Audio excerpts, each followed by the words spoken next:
It's an automotive icon with a history that dates back to the 1950s.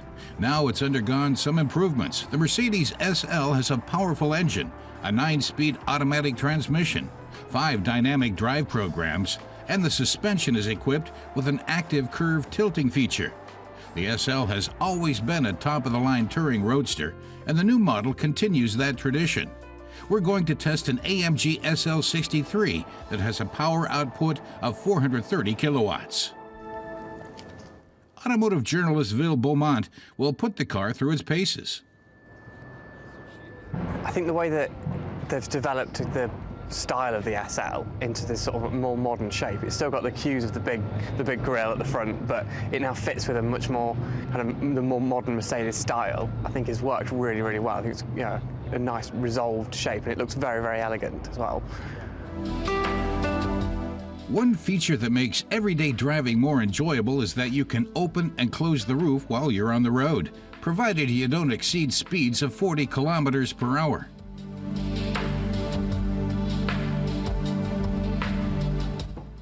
When you open the trunk, the folding deck pops up automatically, and the partition in the luggage compartment slides back. All of this makes it easier to load and unload your gear.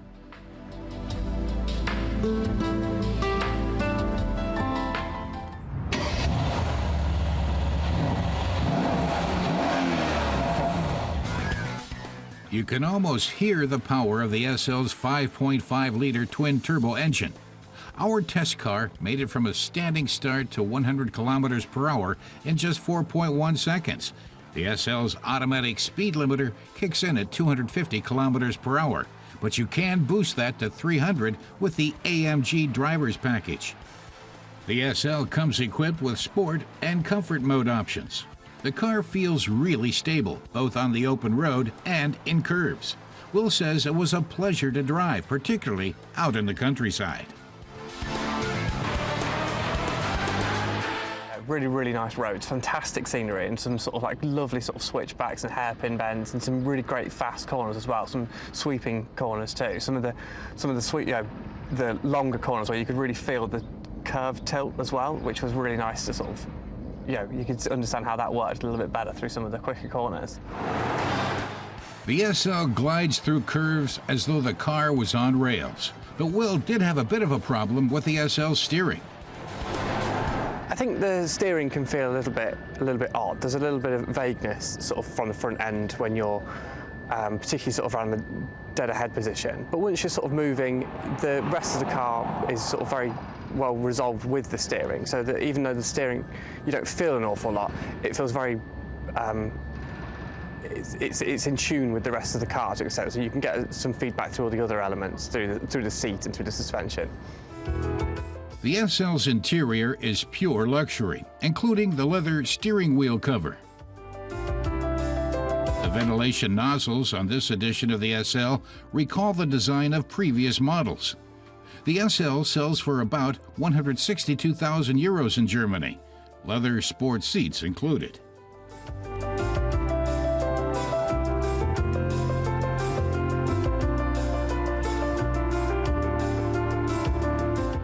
The SL comes with 5 drive select modes. You can switch from one to the other depending on personal taste and road conditions. All in all, Will says the new and improved Mercedes SL is a lot of fun to drive.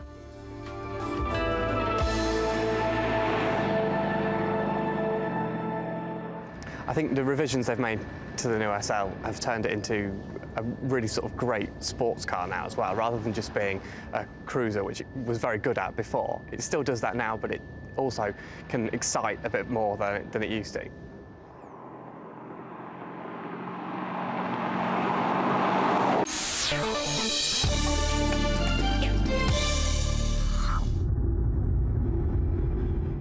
A muscular-looking front end and a striking air scoop are not the sort of accessories you'd expect to find on a station wagon, but they're a perfect fit with a Subaru Levorg. The name Levorg is a combination of the words legacy, the car it replaced, plus revolution and touring.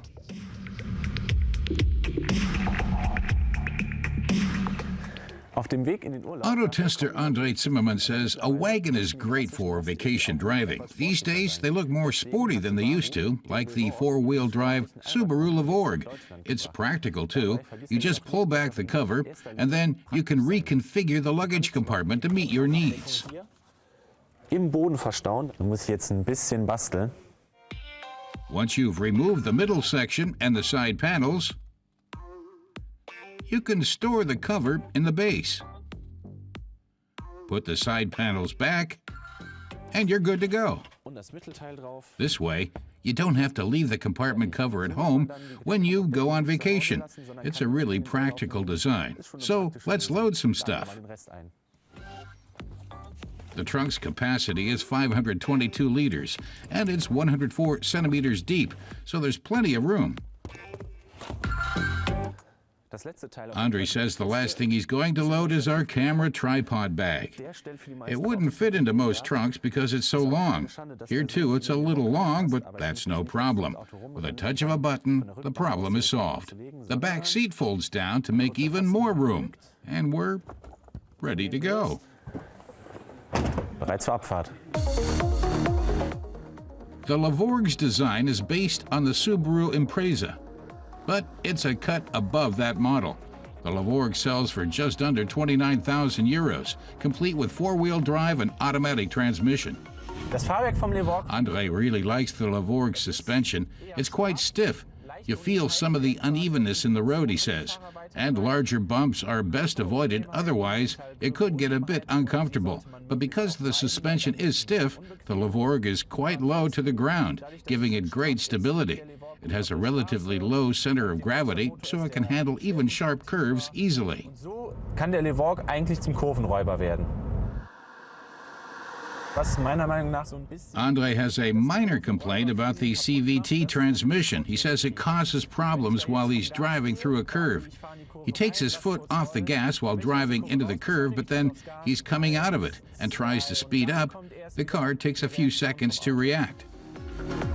The Levorg is available in 3 customized models. The car has a power output of 125 kilowatts and can move from 0 to 100 kilometers an hour in 8.9 seconds. It's got a sporty look and feel, but Andre feels Subaru could make a few improvements here.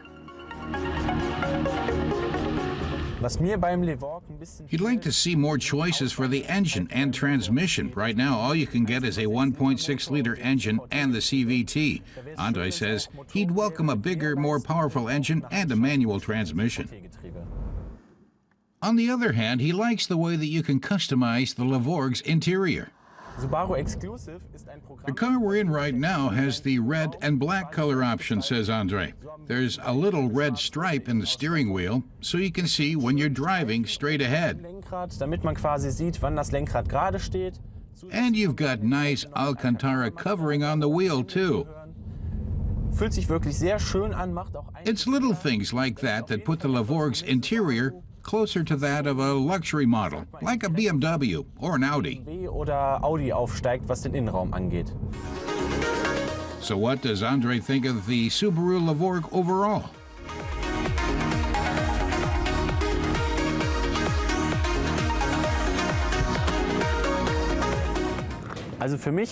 He says it's a great car for travel, but Subaru could change a few things to make it a sportier vehicle. Still, overall, it's a very practical car.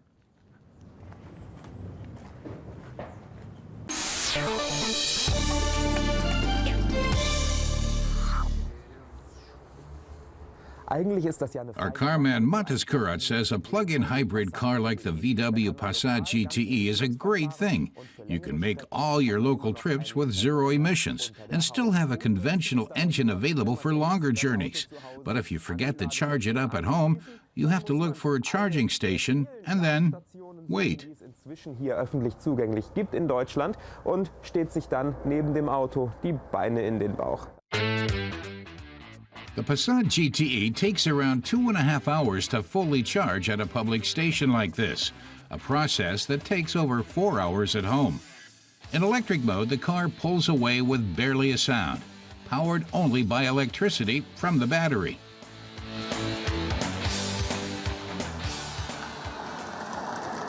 Und das geht laut Hersteller. Mata says the car has a range of 50 kilometers according to the manufacturer, so for cities that aren't so large, the electric mode is fully sufficient.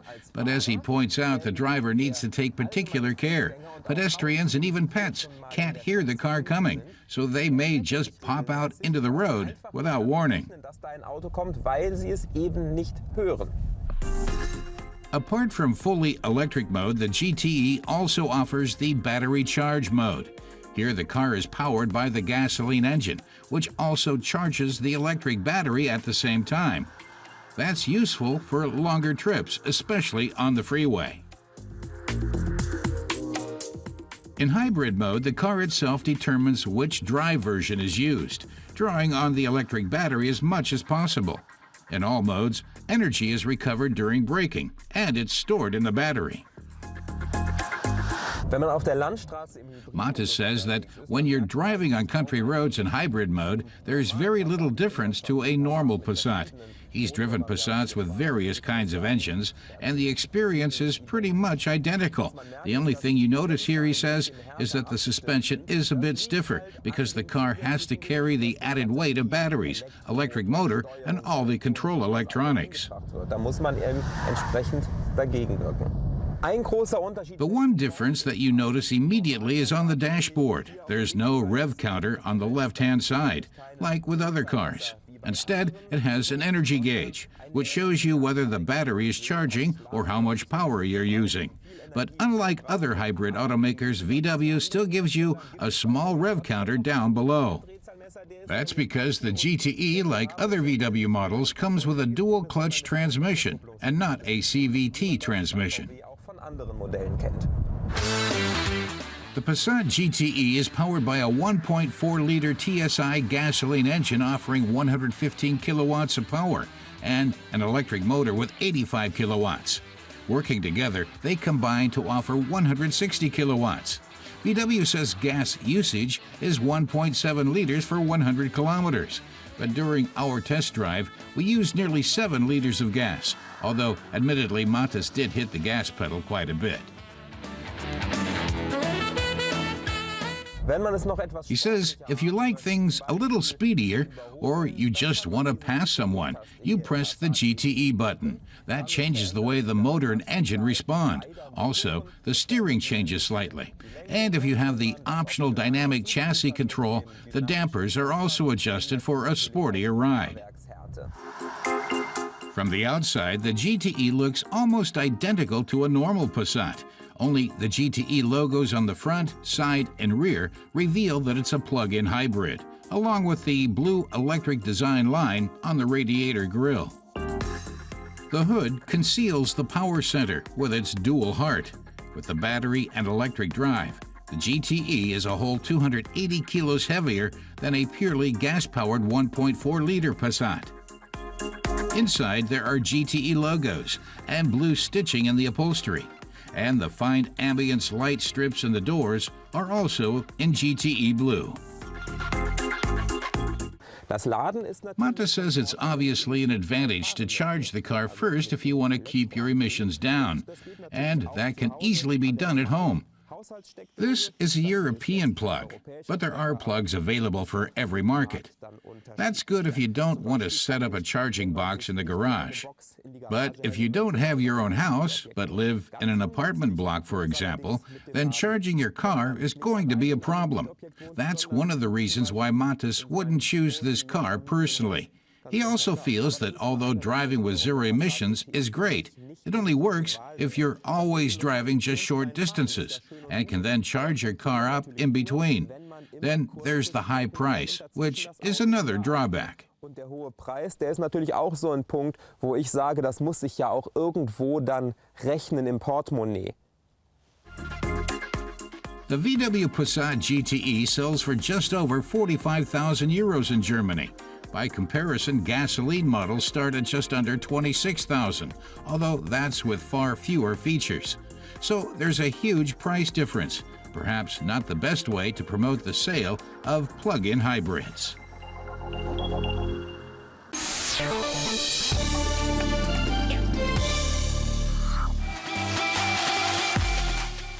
It has proven to be the ultimate bestseller. The Opel Corsa has been on sale for 34 years.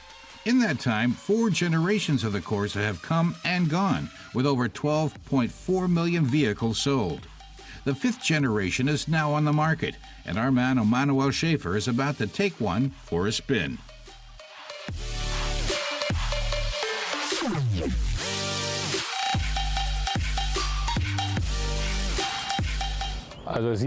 He thinks it looks pretty chic from the outside. He finds one fact very interesting, that both the 3-door version and the 5-door we're testing have the same wheelbase and overall length. Time to find out how it drives. Schauen wir mal, wie sich so fährt. The new Corsa is just a fraction over 4 meters long. We're testing a 1.4-liter gasoline version with 74 kilowatts of power. That allows the Corsa to go from 0 to 100 kilometers an hour in 11 seconds and reach a top speed of 185 kilometers per hour. Our model sells for just under 17,000 euros in Germany.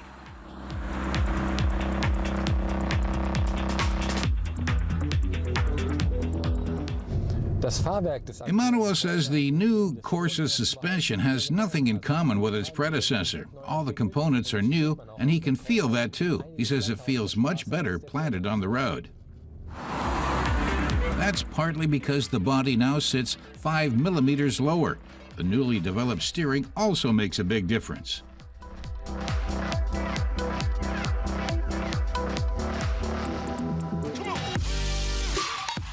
The cabin is simple and uncluttered. In our bottom-of-the-line test car, you won't find any particularly innovative features or expensive-looking fittings, but the interior offers plenty of space all around.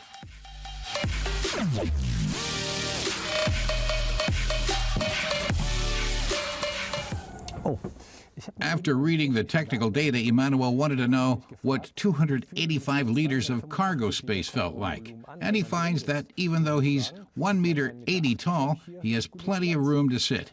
And if that's not enough, you can fold the seats down to get 1,120 liters of space. Bis zur Dachkante volllädt.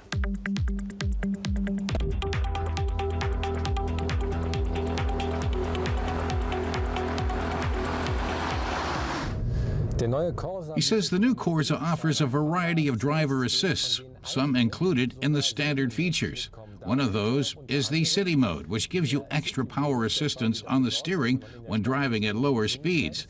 Then there's the Hill Start Assist, which stops the car rolling back for 2 seconds when you set off, features that other car makers charge a lot for. Dafür muss man bei anderen Herstellern tief in die Tasche greifen. All in all, the Corsa success story looks set to continue, now in its 5th generation.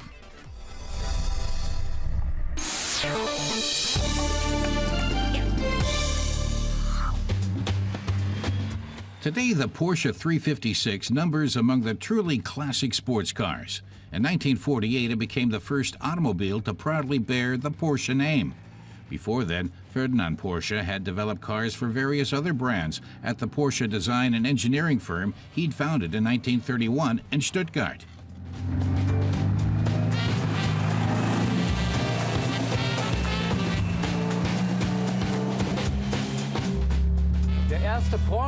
But our classic car expert Christoph Bauer tells us that the first Porsche wasn't actually built in Stuttgart, but in the Austrian town of Gmünd. Near the end of the Second World War, the company had moved its entire operations there to escape the constant bombing raids. And the 356 wasn't the brainchild of patriarch Ferdinand Porsche. Rather, it was his son Ferry who created the sports car out of VW parts. His father praised Ferry's work and said he wouldn't change a single screw. Und meint, keine Schraube hätte ich anders gemacht.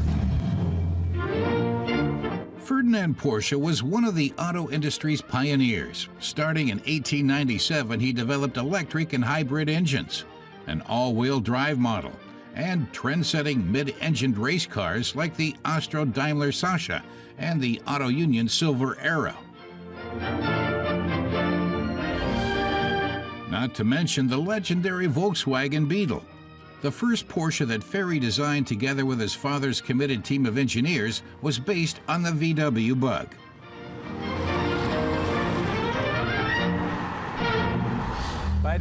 Christoph tells us that early versions of the Porsche 356 had a souped-up Beetle engine under the hood, which barely produced 40 horsepower. That's not really enough for a sports car, but he says it's fun all the same. The car's clever aerodynamics and lightweight construction let it reach 140 kilometers an hour. During the 17 years the 356 was produced, Porsche continued to make improvements. This Super 90 convertible from 1960 is among the most fully perfected versions. Its 1.6-liter 90-horsepower engine is over twice as powerful as the motor in the original 356.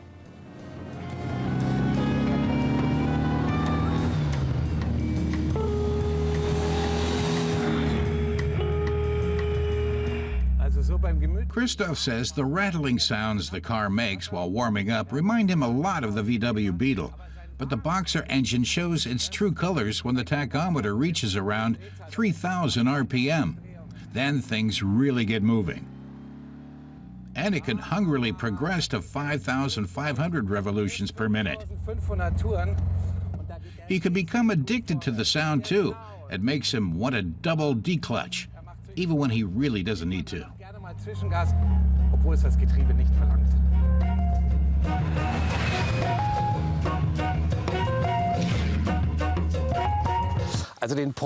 Christoph feels that the Porsche 356 is not only a blast to drive, it's a feast for the senses too. The big light steering wheel, the leather seats, these buttons here, everything gives you the impression of being made to last. The car's body was designed by engineer Erwin Komenda, who'd already given shape to Auto Union's Grand Prix sports cars and the VW Beetle. Christoph says the 356 is a true milestone in automotive history that formed the basis for Porsche's design language. He says any new 911 is really just a modern variant of the 356. Dann ist er eigentlich auch nichts anderes als eine moderne Variante des 356. Its face is immediately recognizable. The round headlights and prominent wings have essentially become part of Porsche's DNA.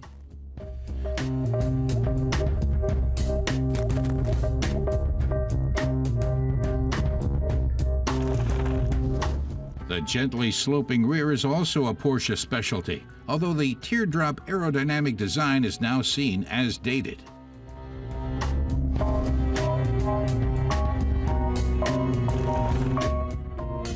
The ignition is found to the left of the steering wheel. The tachometer is centrally located, and the ergonomics are stellar. These features Porsche drivers have come to know and love all came from the 356. Christoph says the heart of the 356 can be found back here. While the first 356s used Beetle engines, this one was already fitted with a 4-cylinder, 1.6-liter Porsche Boxer engine. It boasts underhead cams and generates 90 horsepower, in part thanks to these two Solex carburetors. The standard engines had 60 and 75 horsepower. There was a 130 horsepower variant with a very complicated vertical shaft engine, but he says this here is the finest one you can get. The Boxer engines are viewed as reliable and long-lasting. Then, as now, Porsches are often known as sensible sports cars, which makes them unique.